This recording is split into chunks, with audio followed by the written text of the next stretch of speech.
Former legislator and cultural leader here in the Virgin Islands, Eileen Parsons, says the annual Emancipation Festival celebrations is being held to observe emancipation from slavery and not from wearing clothes.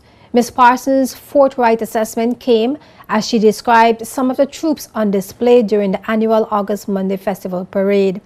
She was responding to a question from Keria Christopher, who was co-hosting a fundraising telethon with Eduenka.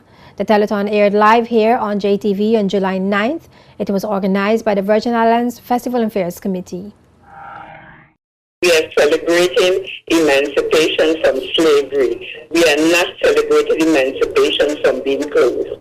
Yes, I know I am of a different generation, but we are still British Virgin Islanders.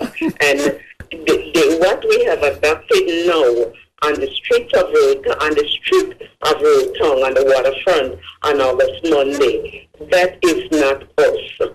It is no sense we pretending. I know the young people must be allowed to spread their wings, but honestly, sometimes I wonder how parents, husbands, boyfriends, fathers could allow their children to come out on the street of Roatong dressed like that. Nothing is left to the imagination. I was in Rio de Janeiro, thanks for being in tourism, and that is how they dress down there. I've been told that is how they dress in Trinidad.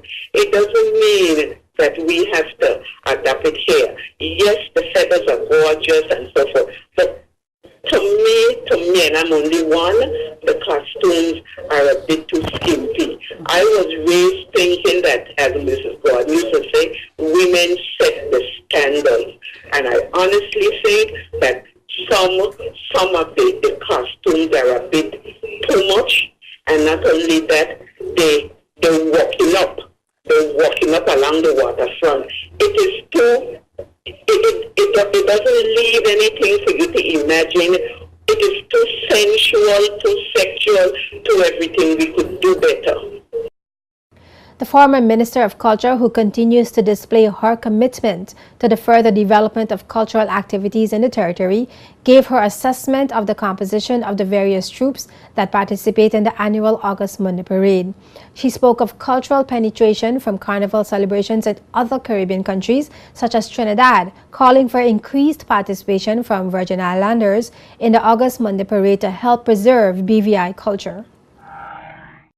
We are so quick to adapt what isn't ours, and we have no sense of pushing what is ours. And I say, where there are voids, there must be filled. We, the BVI Islanders, don't come out and get in the festival parade. So we leave it up for those who want to go. But you thank God for them, otherwise it wouldn't have a parade. But, you know, to me, the costumes are a bit too skimpy. Another thing is that every group that comes up the street, is a lot of them, they're very pretty, but the only difference with some of them is color. It's the same feathers as the man from Trinidad said, feathers and flesh. You don't see the culture, a part of BVI culture, coming out in the parade. Historian Dr. Quincy Lettsome says festival celebrations are different to a carnival. Dr. Lettsome pointed to various historical events such as the Rise and Shine Tramp as factors that define the Emancipation Festival celebrations in the Virgin Islands. Festival is based on historical fact. And our historical fact is emancipation or freedom, or whatever you want to call it. A carnival does not have really a historical basis. They just plan things, they plan a dance for a good time. They plan a dance, and you put a series of activities which sometimes are not connected historically. So the difference is in the historical thing. Because the founders of festival, each major event and festival has a historical significance. The Rise and Shine Tramp. Yes. When we had a first storm, when emancipation, the announcement of emancipation resulted in the jubilation. And people got up early in the morning to see freedom. Yes. It's not recorded in history, but it took place. That the people went to the Methodist churches and had a midnight service, and the pastor said, well, as of midnight, you're now free. And that would be on the 31st of July leading to the 1st of August. We are now free. And that's where we get this commotion on August Monday from. So all that commotion. So when that was done at that hour of the morning, then the persons, the congregation spilled out into the street in jubilation. That's right. And our rise and shine tramp is symbolic of that jubilation. That's right. Symbolic. Rise and greet your freedom. You know, that's why some people when they say Juve, I scratch my head. I said, no, it's not a Juve really. A sunrise tramp, a rise and shine tramp.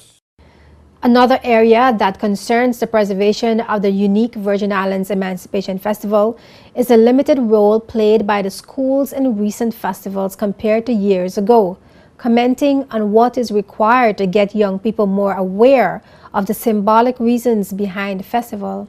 Eileen Parsons says emphasis has to be placed on the sharing of historic lessons of the past with the youth. The kids today think that you could always put up your hands, turn on a switch, and you get light. They are not being told that there was a time when you had to clean your lampshade from the soot, a time when you wash up your dishes in a dishpan. You didn't have a sink. It is many things to be ashamed of. So our young people don't have a clue what we are celebrating. So when they go out there in their feathers and all of that, they are having a good time, but they don't have a clue of exactly what this meant to us. So I went with the Honorable Ronnie Skelton. We were fortunate to be sent to Ghana, and they took us to where they call the gate of no return, where when the slaves went through there, they went in the rowboat and went out to sea. And I actually cried, tears ran down, because it hurt me to see where I believe my ancestors were held there in the slave pens, and then they were put on boats. When they went through that door, there was nothing for them but the wide Atlantic, and then they drop us off wherever. And today, some of us are here, some of us are there. But before I went there, it didn't sink into me the horrors of being locked up, being captured and locked up, and then being put on a boat. You couldn't jump off the little rowboat because the waters were shark infested, and you got on a boat and you came here. Our children don't know anything about the horrors their great-great-great-grandparents went through. So they have no appreciation, and it is our fault. This year's festival's celebrations are being held under the theme Looking Back at 175 Years of Being Fully Free, Our Culture, Our Heritage, and Virgin Islands History. The slogan is 2013 Festival Virgin Islands Style, Celebrate Freedom with Territorial Pride.